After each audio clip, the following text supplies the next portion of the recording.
Welcome to the Veterans Psychedelic Discourse. We are a group that advocates for safe and responsible exploration of mental health treatments. This is not a platform for the solicitation of illegal substances.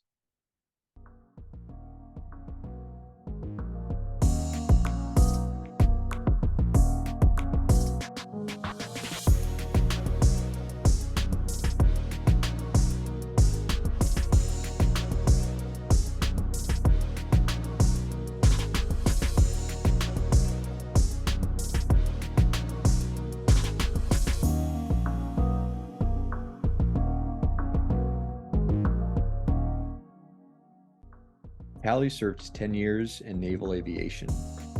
Today, she is a mother, personal trainer, a doula, and an advocate for holistic medicine and psychedelic access for all.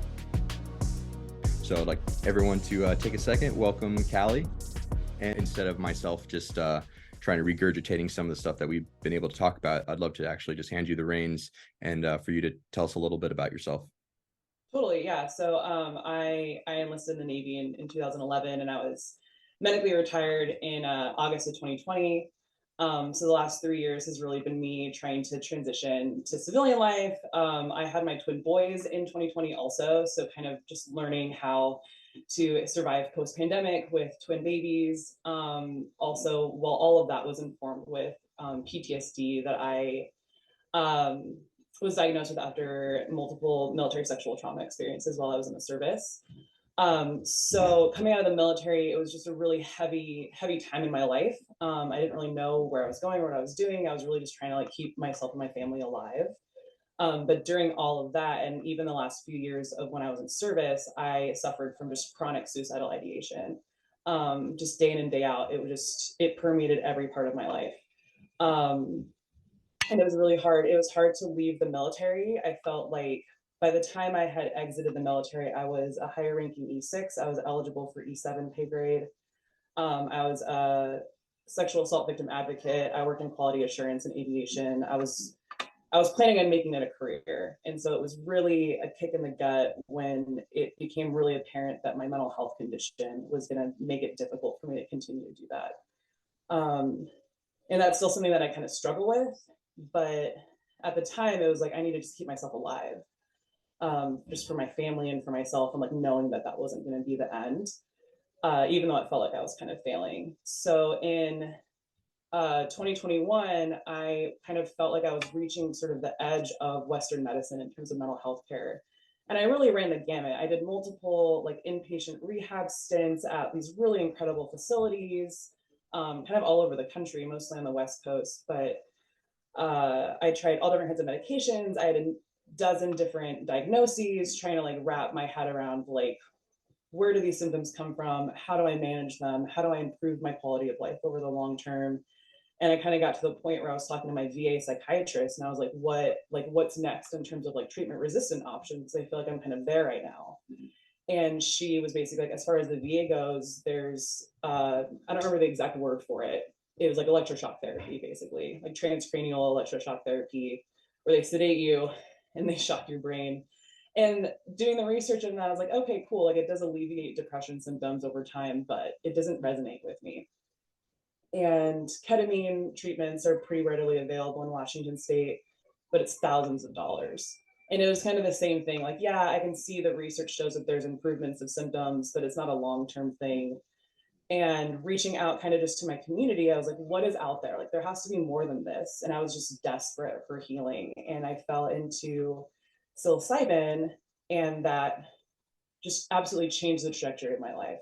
Even just being here today is like an absolute blessing to be able to speak about it. I never thought that I would be able to have like a platform like this and have something that I could be so passionate about outside of the military. Um, and it's just really brought like everything back to me and my family. It's been something that we together in the community that we've built has been a really incredible experience. It's basically, I would say it's almost cured my postpartum anxiety and just like the fear of like death and the fear of like what might happen to my children. And like, why did I, I was sitting with like, why did I even reproduce in the first place? Like, if I'm that, if I'm that broken and like the world is that broken and nothing matters, then like, why did I even do it? So psilocybin kind of helped me move past that also. And so I can see when you're looking at research in terms of like end of life therapies, as far as psilocybin goes, I can see that from my own perspective from the maternal care standpoint. As far as PTSD goes, I still have ups and downs, but I feel like I'm pretty much like in remission. I don't think that PTSD is something that you can necessarily like cure, right? Um, but I just have like a way better grip on life. I haven't had suicidal ideations like as chronic as I did before in about a year. And it's just been really incredible. So I'm curious, what type of I don't want to say epiphanies, but like when you were using psilocybin in your practice and after you've exited the military, dealing with like depression, what did it bring out to kind of put you on this path to be able to, stand on your feet again and be able to push forward? I think having it brought to my attention that a lot of our behaviors and a lot of the patterns that I had are like literally loops that we're stuck in, and having it explained to you sort of, I know that I'm sure anybody who's been in like the therapy areas or in psychedelic areas, they talk about how like our loops and our habits and our brains are like dirt tracks, and the deeper that we go into those loops, the deeper those tracks get. And what psychedelics do is it blankets all of those tracks with a blanket of snow, makes everything a little bit softer, makes you kind of be able to come up for air and see just things from a different perspective and maybe take things down a different path. Like I've been doing this the same thing for the last 10 years. Maybe I can try something a little bit different. So that's like just super prolific to be able to kind of start to see things a certain way, start to kind of get rid of those old reactions, those old loops. And then also, I mean, I was a pretty strict atheist prior to sitting with this medicine, and just feeling like I have a really firm grasp on like where we go after this and like what we are, and feeling kind of that separation. I'm often overcome with like the absurdity of like the things that I believe now, right? Because I was so like adamantly like atheist before. Um, and kind of being able to see like us as like I'm in a human avatar, but like that center like light inside of me can never be like broken no matter how much trauma like my human like self can sustain. And that's how I feel about my children too, is like everything's going to be okay because like inside of themselves they're like pure light. So that was like the biggest breakthrough, was like one of my very first journeys, was like learning that and experiencing like the ego death of like, oh, like everything's going to be okay. And then now just having kind of the capacity to sit and really dig into what are the parts of myself that are really who I want to be and maybe what I was born with, and like what parts of myself are kind of these old dusty patterns that I picked up from trauma responses or from coping mechanisms. And do I need those anymore? Are they really a part of me? Do I really need them? Are they really helpful? And being able to kind of see the difference and ask myself for the first time in my life, like, who am I and who do I want to be and what feels comfortable to me? Because that's another thing in the military too, is like you're sleeping on the floor in airports and you're sleeping on airplanes. And I never brought like comfort items because it was just more stuff to carry. And so now it's like, I kind of like soft blankets. And I kind of like the food that I like, and I'm not just eating what's just available to me. So it's just coming down to the bare bones of like, what do I really like? This medicine's really brought me down to being able to kind of define and redefine everything about myself. I'm curious about your support system. Did you have a lot of loved ones to be there for you for like, for example, MST, or even just when you decided to take a leap of faith into checking out psychedelics? Did you have a support system in that as well? What did that look like for you? I feel very lucky, and I feel like I cannot deny the privileges that I've had throughout my military career and through my support systems now in the civilian world. Like I I can tell looking back that I had very good leadership in the military that had my back. I also think that part of that was that I really cared about my job and I worked really hard at it. And so it was kind of easy for my leadership to meet me in the middle and be like, hey, like you took care of us, like you took care of your assets, you took care of your brothers and sisters, like so we can at least make sure that when you separate, that you have all of the tools that you need. So I don't know a lot of veterans who have a similar history to me who have the privilege of being medically retired. Um, I don't know a lot of veterans who were able to go to a program like Strong Hope in Utah, which is they have an active duty and a veteran floor, and they have separate spaces for males and females. And it's just centered around military trauma and sending you back out into the world and being able to work through your traumas. Um, those are like, I know that they exist, but like the giving people the opportunity to access them, I think that that's kind of where we fall short. And then my family is really supportive too. I think we moved back and forth between like, is this something like, because plant medicine and all of that, it always fell under the kind of the umbrella of like drugs for me, right? My whole life growing up. And so jumping into that is like, are we doing the right thing? Is this really like therapeutic? Is this really what they say that it's going to be? So there was a little bit of hesitation, but like after the first couple interactions that I had with it, I was like, okay, like the government obviously lied to us. Like this is definitely not what people think that it is. There's something really real going on here, and like we have to pay attention to it. So, but yeah, I feel like I wish I could bottle and gift like the support and like the privileges that I have to other people.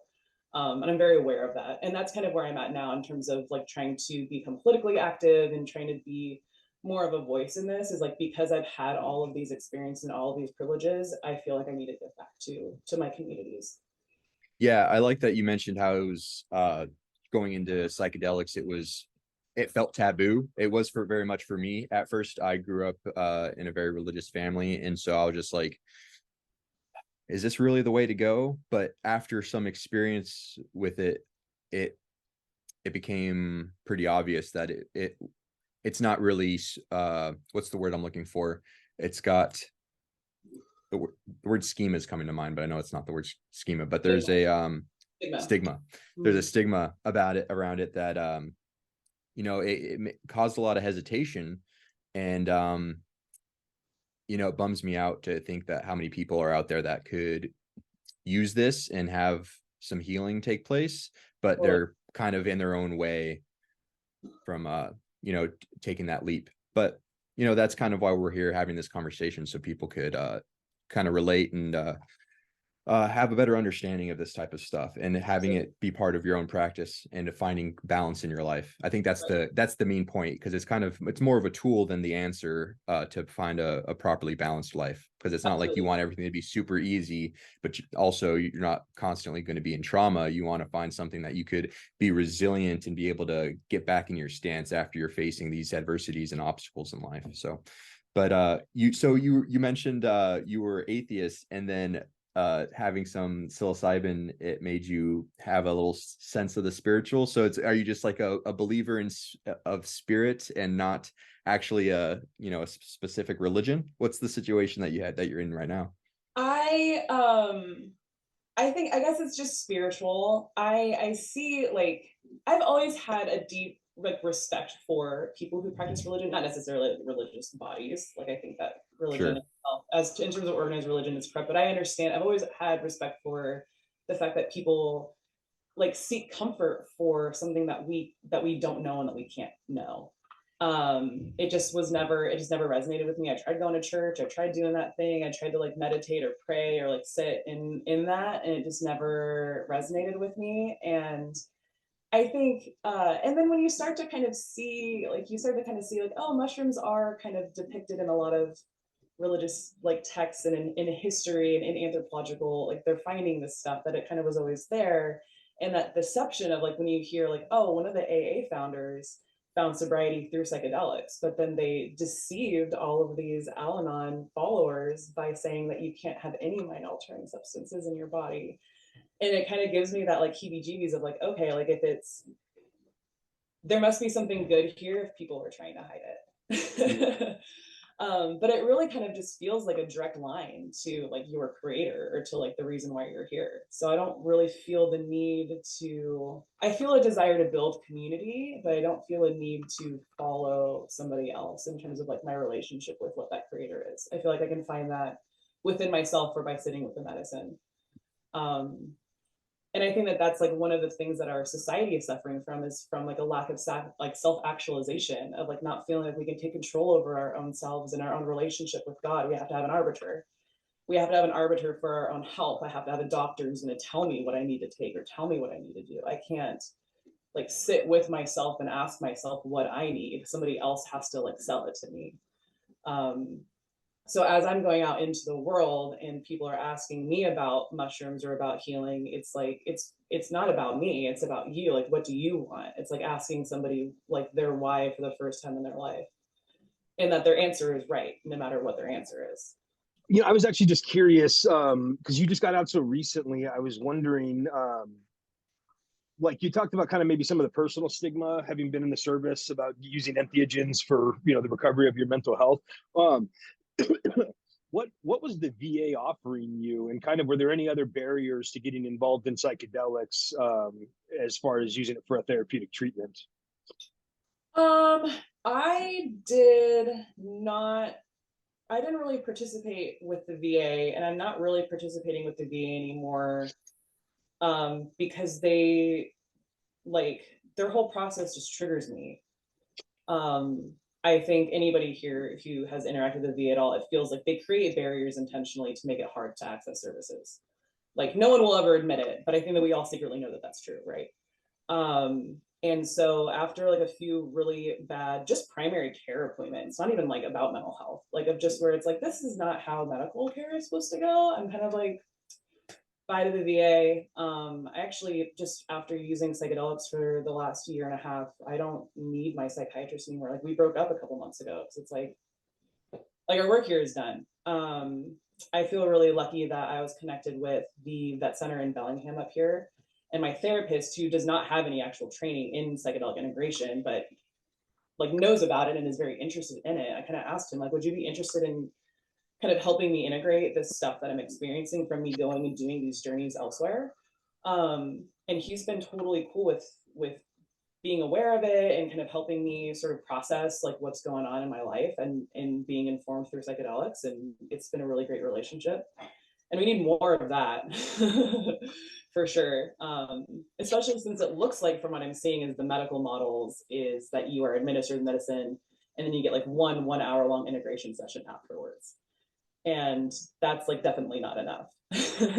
So it's really just been like the community that we've built of just normal humans in our lives that share our values, where we can kind of come to each other and be like, hey, like I've got this thing going on, and we kind of just work through it together. And it's like reminding ourselves about what our integration tools are and what we need to be doing with ourselves, because it's a holistic effort. It's not just like taking the medicine and then going about the rest of your life. And I think that that's something that people need to realize also, is that your life, if you want things to really get better, and from a global standpoint, if we want things to really get better logistically and infrastructurally and everything, it's not going to look the same if we really want to elicit change.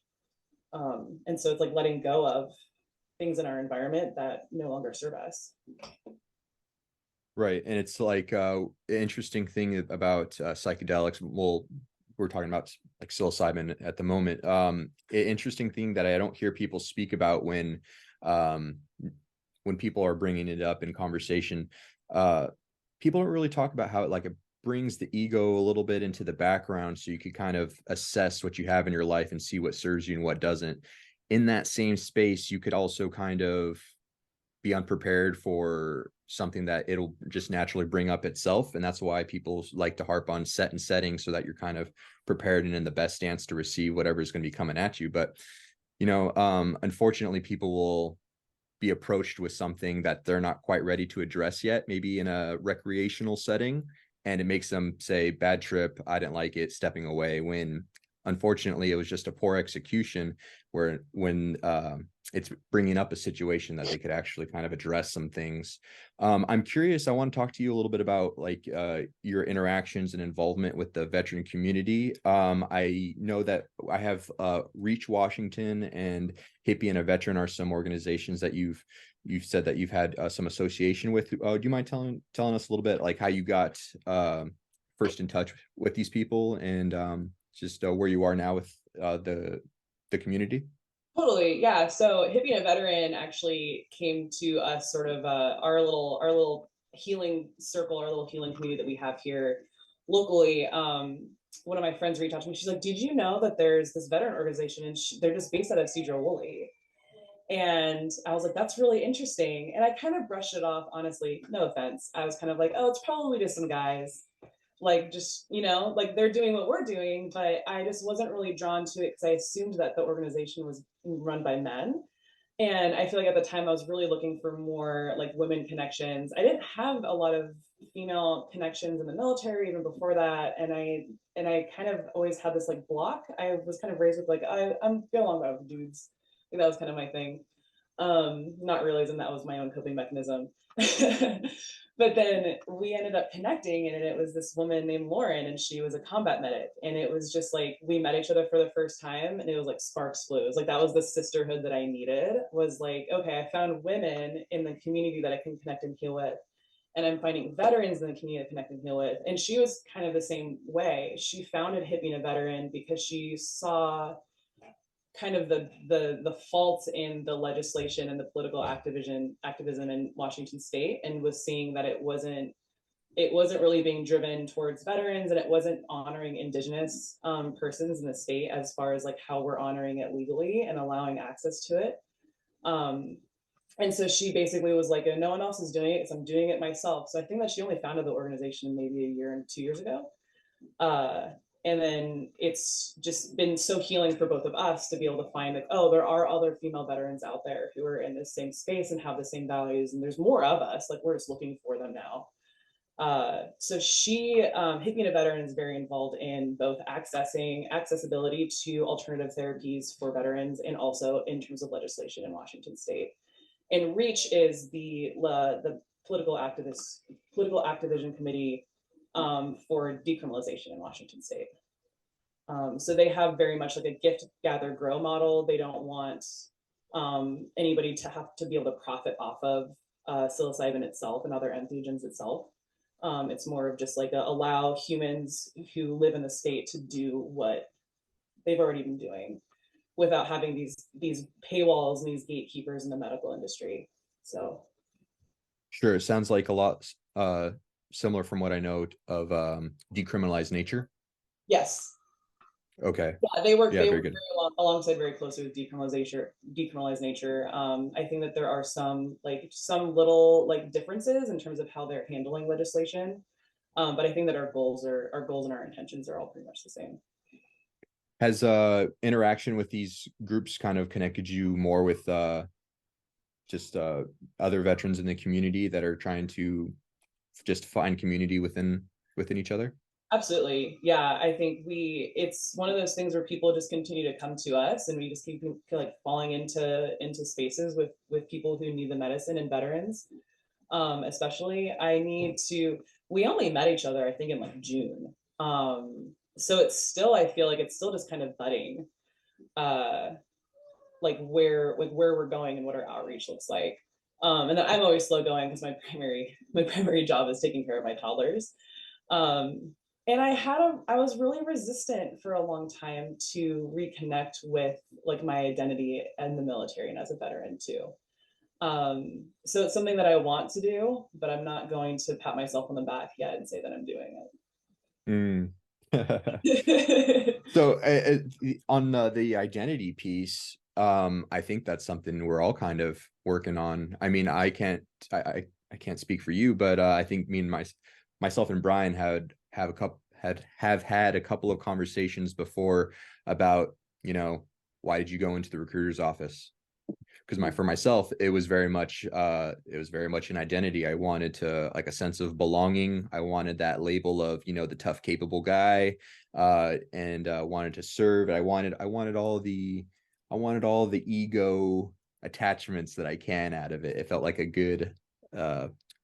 It felt very worth the squeeze, but getting out, that whole identity has totally turned into something else. It's now turned into a focus on mental health, and it stemming from a culture that is just riddled with lack of, and poor coping mechanisms.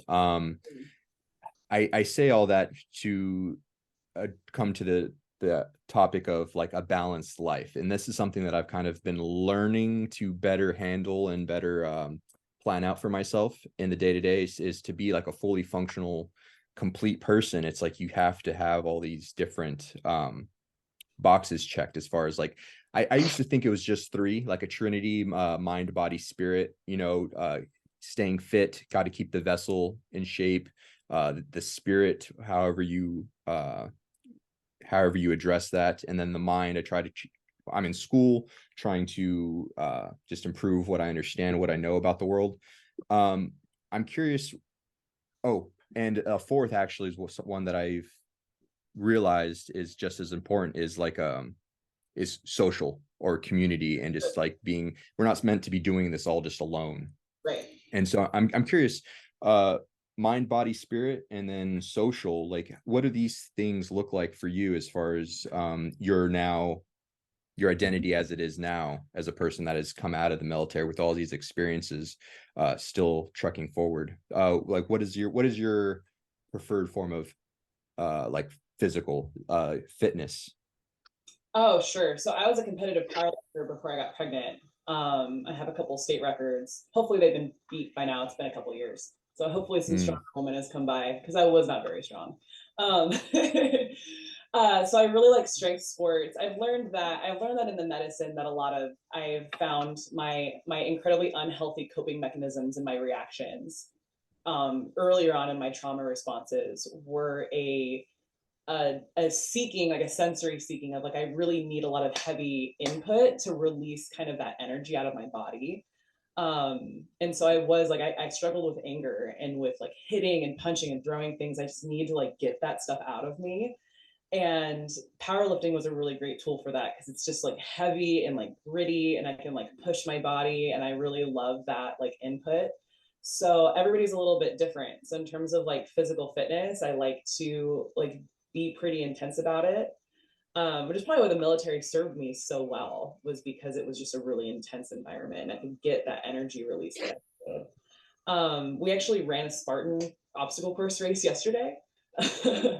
Oh, nice. So it's difficult now with my toddlers, but I do try to like stay fit and stay lifting. We're working on, my husband and I are meal prepping today, trying to get back into kind of that after the last couple of years of just chaos with newborns and young babies. I work at my local YMCA. I don't make a lot of money there because it's literally like I just need to throw myself into a space where everybody's trying to improve themselves and everybody's there for that reason. So I am a personal trainer there, and my kids go to daycare there. They get their own little social output while I teach classes and train people and work out. Knowing that that's an incredibly important mental health outlet for me, but also knowing that I kind of start at the end when I process things. As our communities start to address mental health and heal ourselves, it's going to change the outcomes of our lives all the way until our death, right? A lot of people die in hospitals now. A lot of people are dying from man-made chronic illnesses now. And if we can get a handle on that, then we might be able to go into these, if you've seen the Blue Zone, into these communities where we live with our families. We want to live with our families. And we want our parents close to us because we don't have all that trauma from poor parenting and poor like generational trauma cycles. And then maybe our children can have a happy life and also a happy death. Like I see that from like the very end. And part of that is like taking care of your body and maintaining that as long as you can. So it's food and it's exercise and it's your physical environment, making sure that it's suited to serve you, you know. So Yeah, shoot. How do you prepare? How do you raise someone to be prepared for a good death? I know, yeah. But that's what I think about as a parent too, is I think about what worked for me and what didn't work for me when I was a child.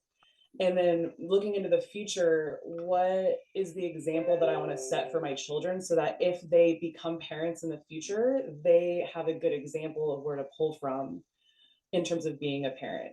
I don't want my children to be martyrs. I don't want my children to be overextended and isolated because they didn't get raised with a good community like mindset where they have other people that they can rely on and they don't have good like skills to handle their stress. So those are the things that I'm thinking about. I'm thinking backwards and I'm thinking forwards when I'm making decisions as a parent. Yeah, but Brian, can you relate to much of this as a parent yourself? Yeah, absolutely. I think you make a really good point there. I think from my perspective, our homes are the original model of our community. And if we come from homes that aren't safe, we're not going to view community like it's safe. And I think that's what a lot of us are dealing with is like we grow up in homes that are probably a bit more vicious than they should be. And we operate under the mistaken illusion that that's how everybody else will behave too. So I'm reminded of the guy who wrote Into the Wilds, Christopher McCandless, I think was his name. But like one of his last entries in his journal was that happiness is only real when shared. And that's always stood out to me is like, yeah, you can withdraw and you can survive on your own, but like to truly be happy and thrive, that's a community. And healing is an act of community also. Yeah. um, that's like a repeat theme that I'm getting when I sit with the medicine is that every time I heal myself and release some of that trauma from my body, I'm healing like the world. Yeah. um, as when you strip away the ego and you realize that all of us are connected, then it brings a little bit more of like, okay, like if I exercise and take care of my body, I'm healing the world. If I eat clean and I'm careful about what I buy and where it comes from, I'm healing the world. Like that's kind of the practice that I'm trying to pick up is like everything that I do for myself, I'm doing for everybody else. But that all starts from a practice of personal responsibility and Totally. then responsibility that's extended to your community around you. And that's the key right there. Yeah. Yeah. Yeah. And sometimes it's incredibly difficult to come back like from a plant medicine journey and have to kind of like sit back in like where everybody else is at. That can be really difficult, but that's still kind of more of the ego, right? Of like, I have all the answers, but like you really Mm-hmm. don't. It's just kind of the feeling that you get when you're with it. Yeah. You have to come back and like really practice it. And it's the grueling, like day-to-day practice of doing it like every single day. So for a vet who might just be starting out on their journey, would you have any recommendations or any lessons that you've learned that might kind of help them in getting connected with practitioners that might be able to assist in recovery in their mental health?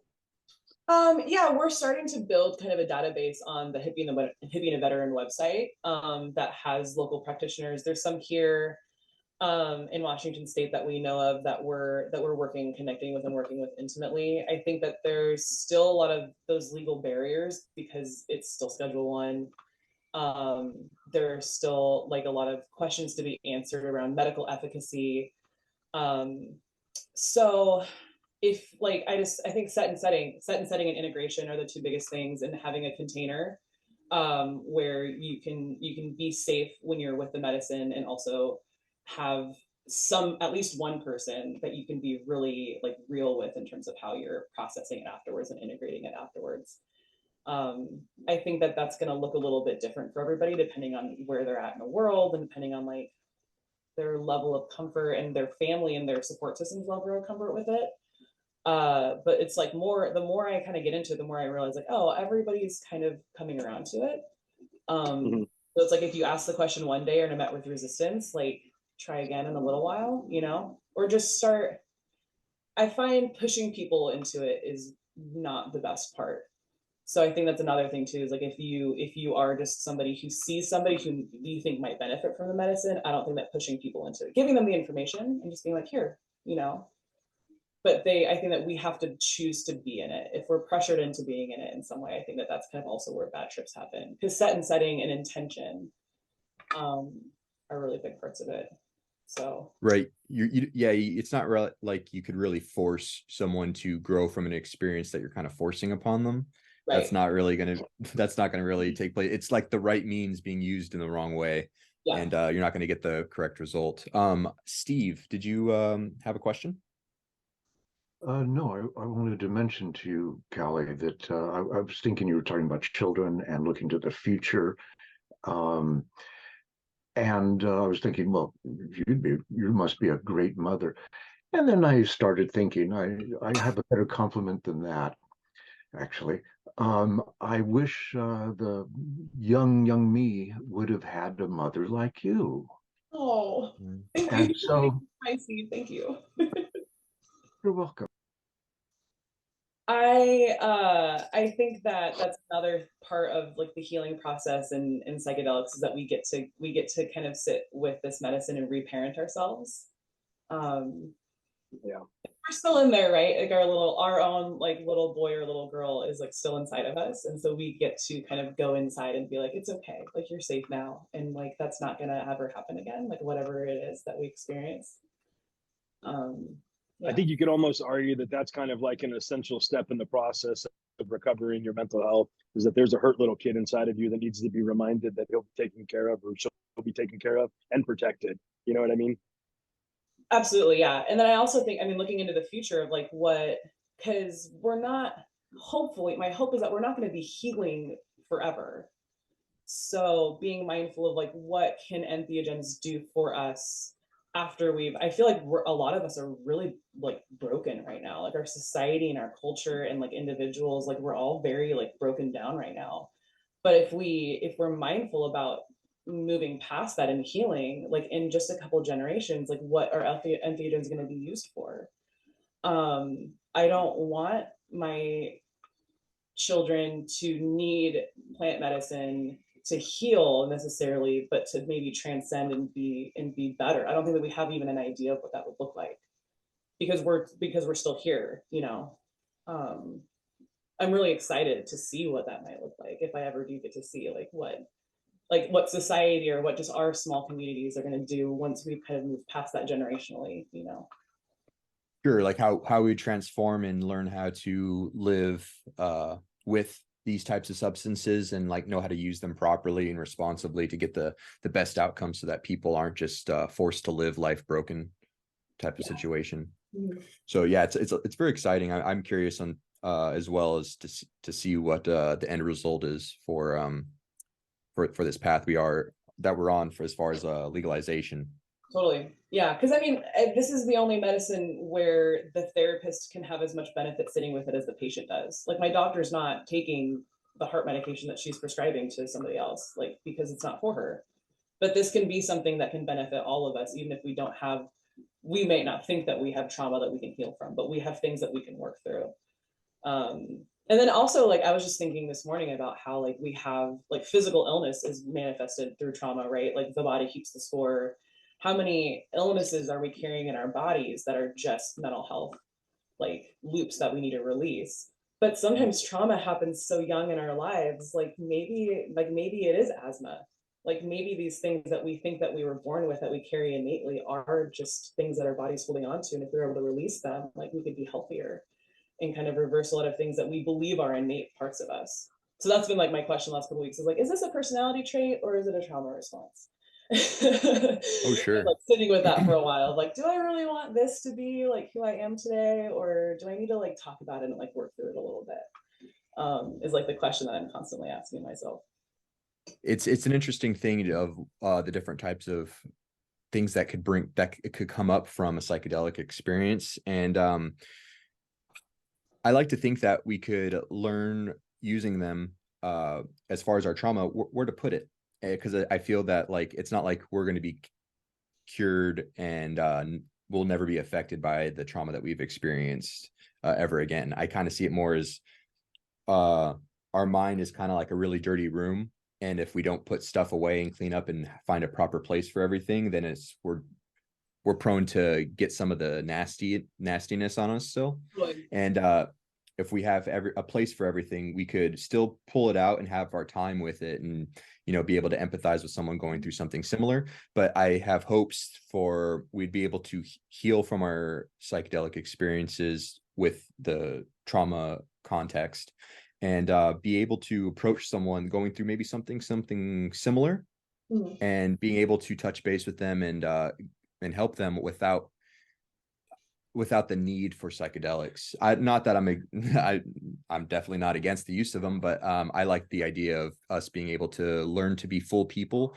with our trauma, and we could kind of continue out in the world and help others find a place to put it, and then hopefully we'll be able to. I don't know. It's my idea that we go through trauma to learn how to deal with it to kind of mitigate it for someone going through a similar experience. Absolutely. So.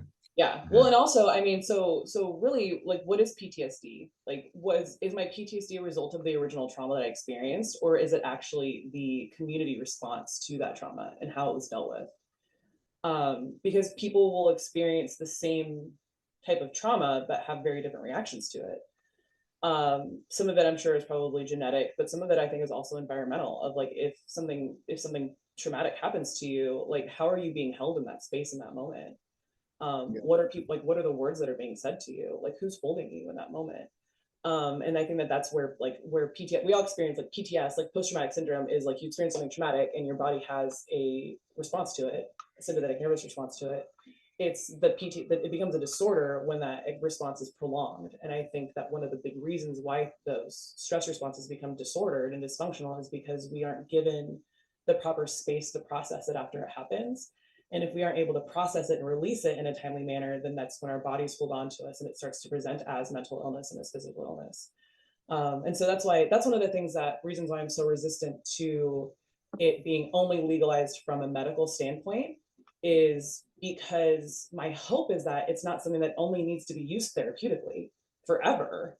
Like, isn't the goal eventually that we won't need these medicines therapeutically anymore, that we won't need to be like hospitalized at such a great rate, that we will have the same risk of, like, we have to be looking at it that it is going to get better, and we're going to be left with this infrastructure and with these medicines, like, well, what do we do with them then?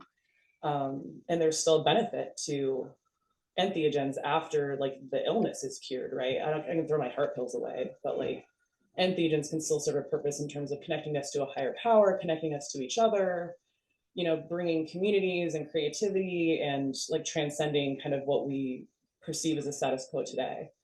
So that's why I'm big on decriminalization and like allow people to utilize this gift that nature gives us outside of just treating mental illness, because that's where it's going to become, hopefully, if we're able to heal from all of this stuff. I really liked the comment that you made. Actually wrote it down. Is this a personality trait or a trauma response? It actually prompted me to think, is there really even a difference? Do we just define our personality based on how we've responded to trauma and how we've been taught to respond to trauma?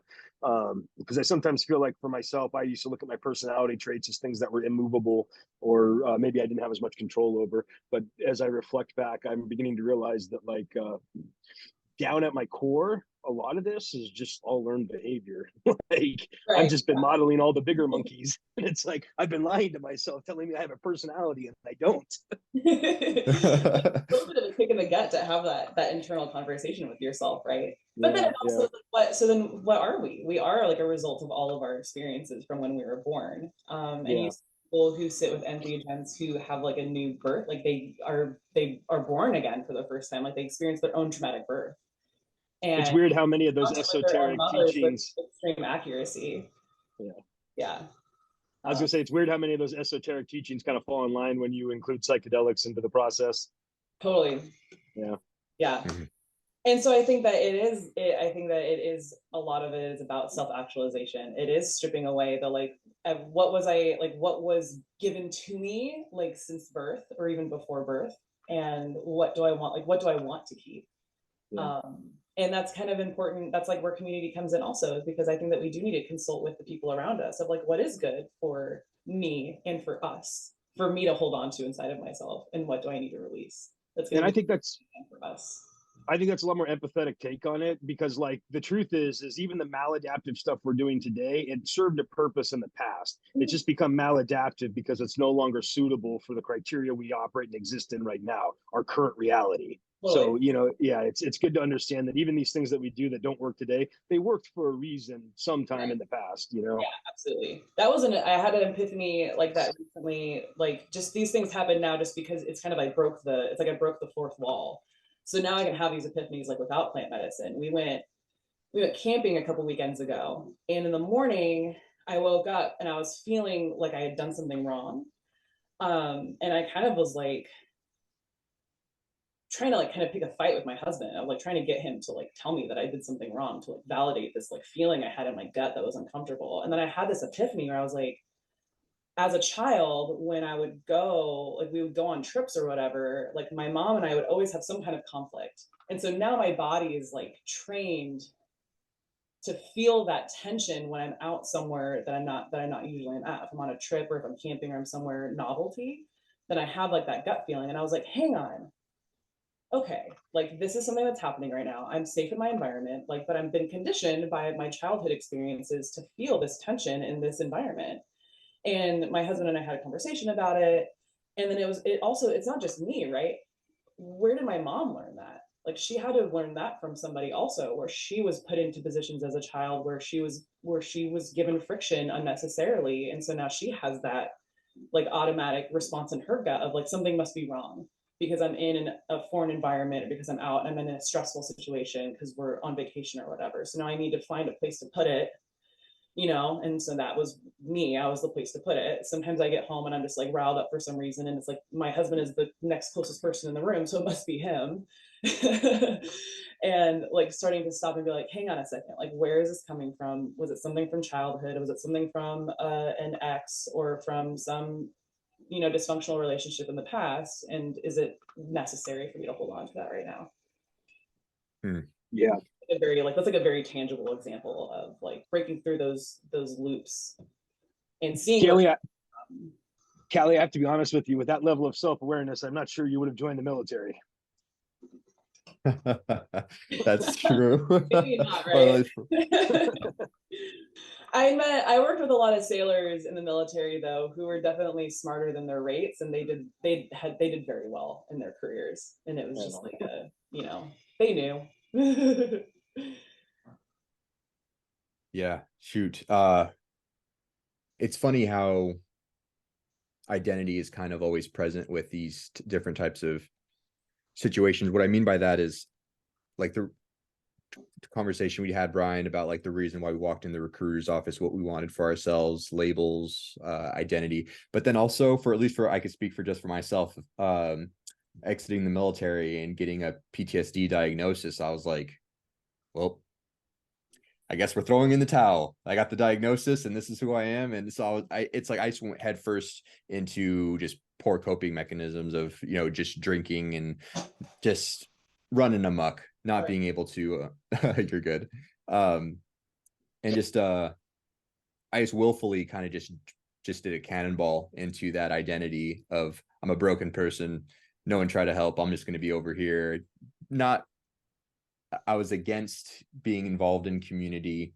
Didn't want people around me, but it's funny how a lot of this stuff with like psilocybin and whatnot, like the ego will kind of shed these labels away, and it kind of will make you look at yourself without all these different badges of things that you've had in life. And it's like it kind of strips you down to bare bones, and it kind of lets you look at yourself in the mirror instead of seeing these different experiences that you had. They're making all these experiences you have in life are kind of putting little bricks into building this person that is you, but you don't have to hold on so tightly to these traumas and these things. I think it's been quite a blessing. And I know that we talked about just a little bit about like religion and stuff. I don't have a religion that I call my own, but I do think of this as a blessing because I'm not sure how else I would have turned this ship around. And fortunately, it seems pretty taboo for the veteran community to be jumping on psychedelics, but I'm seeing it a lot more and more, and I'm really excited about it because people are just having conversation with me, and they're talking about how they're had a complete 180, similar to myself, and it's a breath of fresh air because I'm just so used to seeing the very chaotic and destructive energy from military, and even if it's on recreation time. And I gotta tell you, I'll touch base with a couple of my friends back from my old unit, and the intention is to bring up the conversation of mental health, and gosh, I can't even get a word in because these people are just madmen, and they're constantly on this life of trying to bury something that is very toxic, and they're just desperately trying to, I don't know if it's dopamine or serotonin, but they're using one of those to try to bury something from the past. And Osho would say it's called running away from ourselves, and we call it having a good time. These vets are good at that. Yeah. I love that. I No one love will that. blame you, right? Like no one in the world is gonna be like, maybe not. Like everyone's like, and it's that like kind of competitive suffering. My friend calls it trauma Olympics, like where it's like, of course, like something terrible happened to you. So of course of course you have these, like, of course you have to do this. Of course you have all this stuff because we want to validate people in their experience that they're having because their experience is very real to them. But like is that really like is that sustainable? Is that really like the way that it needs to be? And people I think can be really resistant to what psychedelics can do is like stripping away a lot of that, and it can be really difficult to part ways with those patterns that we have because they become our identity, and then it's like, who am I without all of this? That was And that was really hard to figure out. I would have like a journey, and then I would kind of be in just like a funk for weeks of just like, okay, like if that was like, what do I do now? It hasn't just been, I haven't like, even the last few days I've been having kind of a PTSD like come up. It's like coming up. It comes and goes still. And it's like, well, what do I do with this now? Like how do I, it gets a little bit easier as you continue to go because it's a spiral, right? As you go up, you revisit the same things over and over again, but you're visiting them from a higher point. And we have to like be responsible to ourselves of like, okay, like I have to do this again. And I'm coming from a place of experience and I'm not starting from scratch. So like, what do I do with this? And it's very intentional, but it's really hard. And then our culture, like people are talking about, I'm listening in on these meetings about legislation, and people are talking about safe containers, or like people are talking about like, whether or not, like how do we prevent people who have like a history of schizophrenia from having access to this medicine? And it's like, but I can go to a liquor store right now and kill myself. So I Oh, don't think sure. that it really is about that, right? Like, because humans are allowed to have a certain degree of free will. You can give them the information, but they're still going to take their prescription drugs and drink a handle of liquor. Like, so Right. it doesn't feel as important to me to like worry about containers. Containers in terms of like containing and having spaces to process mental health should already be here. Like, it's not novelty with psychedelics. Like, we should have integration spaces. This should already be an accessible thing for us without psychedelics. Yeah. You just reminded me of my favorite Terence McKenna quote. And that's if life, liberty, and the pursuit of happiness is not include the ability to explore our own consciousness, then the Declaration of Independence isn't worth the hemp that it's written on.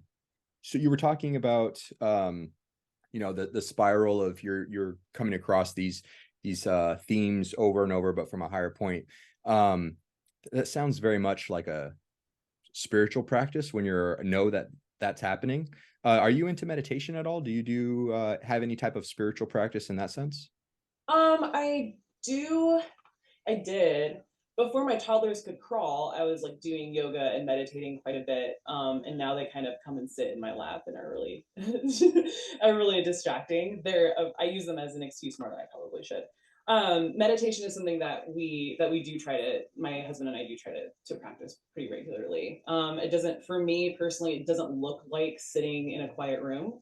It's like sitting in the car, or I like to do, I function really well with ujjayi breath, which is like the really audible breath work through my throat. That's something that's a really good release for me. So I do that kind of in the car, or when I go on like nature walks with my kids. Sometimes like to sit in the ground and like stick their sticks in the dirt for a while. And it's like, all right, everybody's safe. I can kind of sit in nature and just breathe for a while. So I don't have like a very consistent, like structured meditative practice, but I am kind of always practicing those kind of integration techniques.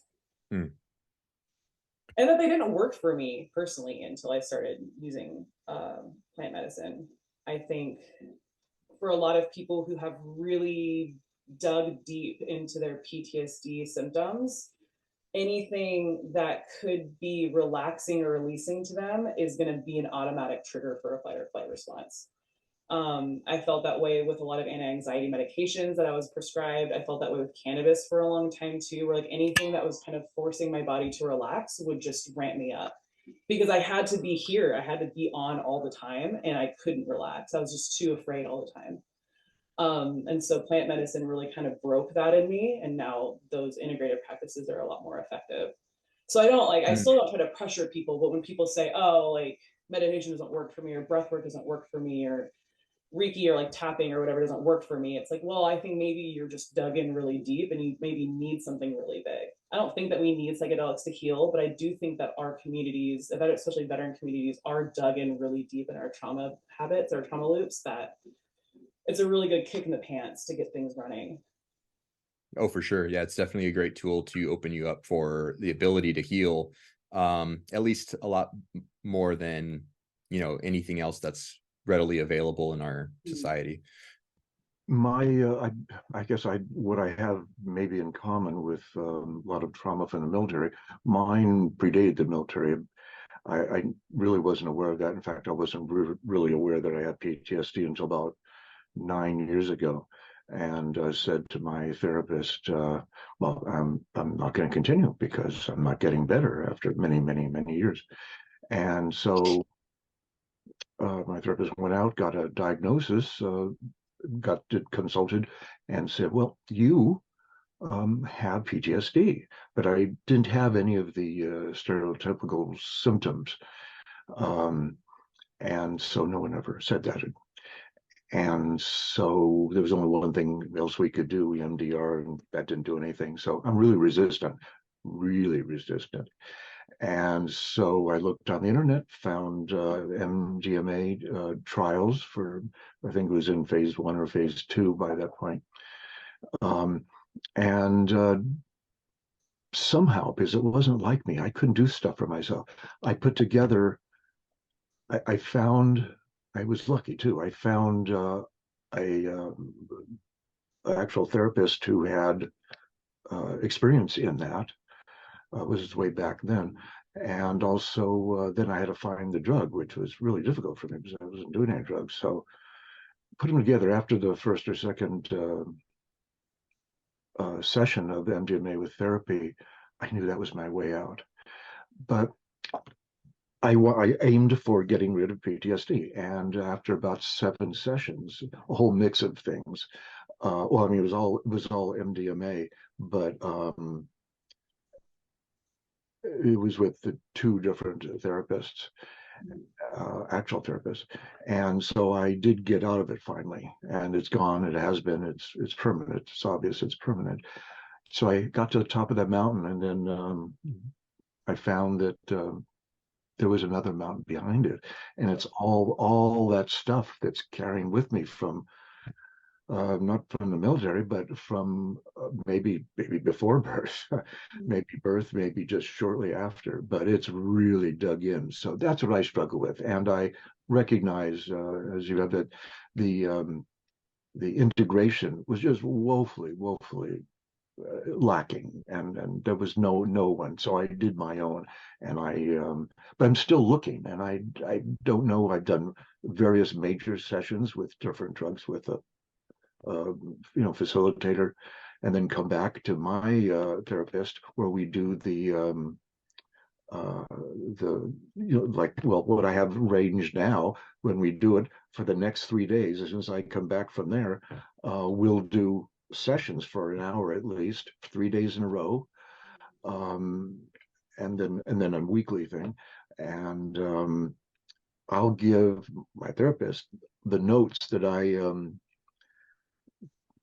forced whatever my facilitator to write, Okay. and those were so viable. He was so wrong in saying no, it's all in you. No, when he wrote down those significant things, once with my therapist, it took us a month just to get through all those notes because so many things came up, Yeah. many things I didn't remember. So anyway, I wanted to share that because that was so viable. But also, any suggestions from any of you to really make make integration better? My idea, which it's a monetary hit, and it's serious for me. For maybe 3 days afterwards, I think I need to live somewhere else. So that I am totally out of that and I don't go back in the same thinking and not doing and such. So that would be one thing I know would be good for me. I feel it, and I've been thinking about it for a couple of years. But in any case, anything else that you guys would recommend?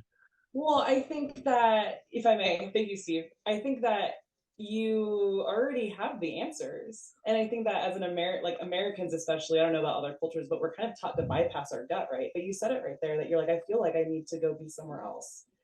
Like maybe that's your answer. And just keep trying different things. I feel like when I go online and I look at like Facebook groups of people who are in the mycology community, especially, like the answers feel really firm. Like everybody's like, this is the right answer. But I think like it's way more fluid and creative than that. Like sitting with yourself and being, what do I need? That might be a little bit of a cop out, for me to just be like, it's in you, Steve, like go figure it out. But just continuing to ask that question. And I also think that like when I first got pregnant, and you kind of start to feel like maybe fluttering, like maybe around 12 weeks, maybe around 16 weeks, people are like, oh, I don't know if it's the baby kicking or if it's just gas. And I always say, like, you're not hurting anybody by believing what you want to believe. Or like, if you're not harming anybody else, like do what you need to do. Maybe you have some past, like, I don't know if you believe in past lives. Maybe you're working through some past life stuff. And if it's a comfort for you to believe that, whether there's any actual proof or evidence, because we're all about proof or evidence in this country, right? Like if it brings you comfort to feel that way and to move through like past life stuff, like when you're sitting with MDMA or with other medicines, like maybe that's what you need to kind of crack through it. Or like whatever feels good for you inside of yourself, you're not hurting anybody else by thinking that way. So use that voice that you have and that gut feeling that you have and really tap into that and be like, what is it really? And ask yourself that question. Does that make sense? Does that resonate at all? It's okay if it doesn't. Somewhat, yes. Okay. Yeah. Yeah, something that I found to be very useful, and I think I got turned on to it by Brian, is just the idea of journaling. Myself and Brian, when we started getting into these substances, before we even started taking them, we were doing meditation. And what we would constantly sit down and meditate, and not get anything, and get up after 45 minutes a little bit frustrated. But a type of meditation that really was helpful, that was a big game changer for us, is Hemisync, or a similar type of meditation audio program. And it's Hemisync has been really awesome because it kind of tricks your brain into with this phenomena called frequency following response. And you would wear either an earbud in both ears or headphones like I'm wearing now, and it'll play a different frequency in your brain in both ears, and it kind of tricks your brain to tune into what's in between. And it'll be engineered so that what's in between is a state of meditation if your brain was to sync up with it. And that totally got me to able to click in and actually spend time and work on stuff. And this is before even introducing psychedelics. So part of just like the practice of going in with trying to intentionally trying to get an answer to something that you can't quite get your full grip on, meditation, journal, have the psychedelic experience, and then immediately coming out of it, journaling again. And so it kind of helps you. I feel like there's like a priming that takes place for you to kind of focus your trip onto this thing. It's going to be bringing up whatever it does, but you don't have too much control of it. But having that focus, you kind of prime your brain to bring up some more context and be able to get a little bit more out of it, being being intentional. If you don't know where to go with your journaling, you're not quite sure how to start and like how to word things, it can be kind of confusing if it's like your first time. I've bought in a couple of different books just to kind of see what it's got as far as its content, but I'm going to hold this up. Oh, that's cool. Navigating. Yeah. And so it kind of gives you some prompts and some I think there's another one very similar. But it's very just cut and paste type of questions, but just filling in those slots can could kind of just give you a little context of what would be a good additions to your own practice that you kind of formulate yourself. Because at the end of the day, myself and Brian, our practice kind of turned into something that finding the question or getting an answer to what we're not so certain about was part of the psychedelic experience. But with the transcendental meditation audio, journaling, priming yourself, and then having those experiences, we turned around and got a lot of benefit from just structuring our practice that way. So yeah, I hope that gives maybe a little bit more context to maybe how you would want to formulate your own practice. Yeah, thank you. The hemisync, is that, do you have any more information of that or how to spell that? Yeah. Well, but that actually worked for you though, right? It was real obvious. Right. So yeah, there's so hemisync, HEMI, like the hemispheres of your brain, hyphen SYNC.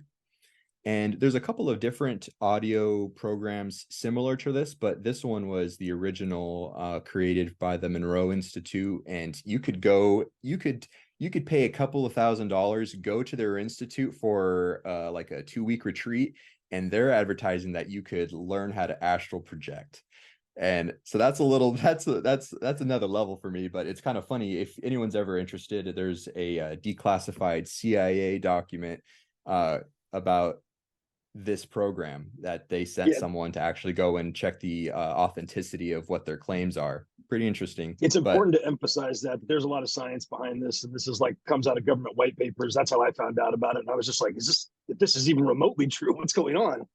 But yeah, it has like it basically entrains your mind. Your mind is normally in a much more chaotic state where you're operating in like maybe even 2 different levels of frequencies on each hemisphere, and so it brings a level of cohesion together where your brain is essentially oscillating at the exact same rate with the other hemisphere, and it creates like a level of cohesion that allows for I believe that is what a meditative state would be. This is what practitioners of like 20 years are able to do. But we can use like a Western crutch with just like some audio, and it's on Spotify too. You don't even have to pay anything. You can just listen to this stuff for free. There's cool stuff out there. I don't feel terribly like qualified to speak on it because I feel like I'm still finding stuff. I just found trauma-informed yoga on YouTube the other day for the first time. That can actually help with like physical body releases of trauma. And that was like, oh, like how did I not know that? You know, so it's just, if I always feel like if I'm like, oh, I wonder if that exists, like a lot of the times it probably does, you know, and I like, do like a quick Google, I'm like, oh yeah, there's a thing like that. So I'm always I'm one of those people, I like to read like research papers, like the driest stuff. I don't want to read like the article about it that was like published somewhere. I want to read like the actual study stuff. Like that's what I'm always doing. It's probably weird to other people. Yeah. No, it's interesting what type of stuff is actually out there and available for us. But yeah, so hemisync, you could purchase it, but you could find it on YouTube. Wave 1 is the very first one. It kind of talks to you about the science and what's happening. And then it's a guided meditation. And there's some additional ones that are just white noise type of stuff that you just listen to. Some of them are guided, but yeah. So if you have YouTube, Apple Music, I just posted a link to our Spotify playlist that's got a bunch of the stuff in it. The first one is the Schumann resonance, which is actually the sound of the earth. And it's a good like proof of concept. You can actually hear the resonant frequency turn into a single sound. But in the beginning, it's 2 different sounds, and your mind is what's creating the cohesion as it processes the sound. So you can actually hear it happen. So it's kind of interesting to kind of like observe what your mind is doing in order to integrate the sound into a single frequency. Yeah. After myself and Brian were started to do this, we just put together a playlist of what we would use ourselves in our own meditative practice. So there's a link to it if you guys want to check out what we've already kind of put together, and kind of take what you like and leave what you don't. Highly recommend the affirmational meditations. The Healing Your Feelings is a great one. As a guy, you've probably never heard many of these things said to you. And if you did, it probably happened like when you were under the age of 7. So brace yourself for some emotional experiences. Yeah, that can be a little like, you can feel a little friction and a little dissonance when you start to listen to those too. I have a friend who has them playing in his sleep. And it's like the last few weeks he's had like a huge benefit after just having affirmations playing in his room while he's sleeping. Like he doesn't even do it. Yeah. I'm not Linda, I'm Steve, Linda's husband. But I wasn't able to get on the link on my own computer today. It's been a phenomenal, exciting, profound experience to listen to you and Kylie and all. And I just want to thank you so much. Thank you. I have had the good fortune of experiencing psychedelics only in nature, though, nature settings only, for 40 plus years. And I just wanted to encourage the idea of continuing integration work. There's a good piece of research on the power of natural settings for using psychedelics and what's being discovered research on it with Sam Gandy and others. And I would just say that the more that people can move into natural settings, parks, etc., spaces, as you said, space and relationships, because every day we do integration work in all our choices. And those toddlers on your lap, love connection right there. So we have it all around us. I just wanted to thank everybody again. A phenomenal session, and look forward to having an opportunity to meet all of you in person. Thank you. Thank you so much. Yeah. The connection between environmentalism and psychedelics is another interesting one too. And yeah, it's another one that makes me feel like we're going in the right direction. Definitely. And I feel like if you're maybe a veteran that's isolating and doesn't really want to, reach out and connect with their community, feels just very alone, that connectivity you get with nature is such a profound experience that I don't know what to compare it to. It's beautiful, awesome thing to experience. So it's another reason why I feel like this is the intention for this being here for us, is just because it could pull someone out of a hole to get on a path to recovery, for lack of a better word. Yeah, I can't discount the benefit and just how valuable that connection is. Absolutely. We're all meant to be here, and we're all meant to, we're all meant to find this like healing. And it's like, I feel like that's my purpose in life right now, is to try to bring as many people I can into, because it is such a gift to be able to like see and navigate my life clearly, and be able to share that like with my family and with these children. And it's just like, it's amazing. So I want so desperately for everybody else to have that same feeling that I have right now, of being able to like come out of that darkness and like see that for the first time. Yeah, it's a beautiful thing to, just go into a community and have the focus be on the here and now. And just a lot you could glean from it, especially coming out of a dark place, be able to take it to the community and to the masses, and be able to be kind of like that shepherd in a sense of being able to show people where to put your foot, where to walk, where to stand, because you've done that path before.